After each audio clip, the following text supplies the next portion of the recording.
Whistling yarn, written and told by G.H.Snazelle. Naturally, traveling all over the world, I met some very peculiar people. The one I'm going to tell you about now is perhaps the most peculiar man I ever met. It was at Samoa. I went down to the little hotel there. It was Robert Louis Stevenson who told me about this peculiar man. And I said to the landlord, I said, Mr. Stevenson says you've got an extraordinary gentleman stopping here.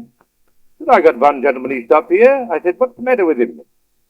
Well, he says he's a very nice gentleman. I said, is he good company? Oh, he says, no, not very good company. He never speak.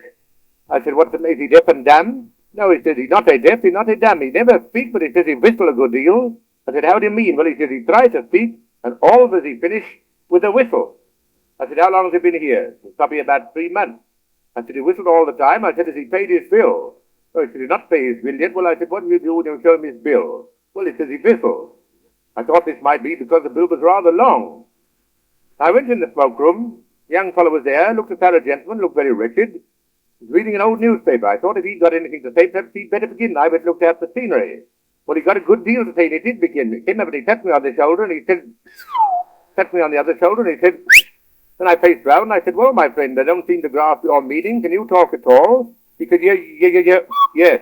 I said, yes, that's all right as far as it goes, but it doesn't go far. And not being a canary, I said, I don't grasp it. He said, don't, no, I said, not as a rule, not now. He said, you don't understand me. No, I said, I can't say I do. I haven't been brought up in a bird show. I said, I can hear you talk, my friend, but what is your name? He said, George, James, Jeremiah, Alexander. I said, how do you spell it? Can you write it down for me? Give me something to go on with. I said, where do you come from? He said, I come from...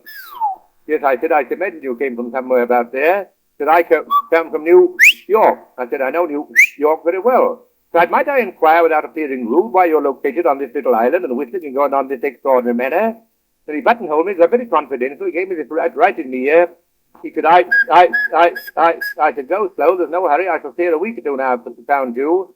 He said, I was in, I said, in debt? He said, no. He said, I was engaged.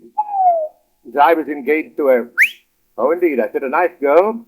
He said, and she wouldn't have anything to say to me. He said, because I stuttered. Well, I said, you've got it very badly, haven't you? I said, you're taking an importance? He said, yes.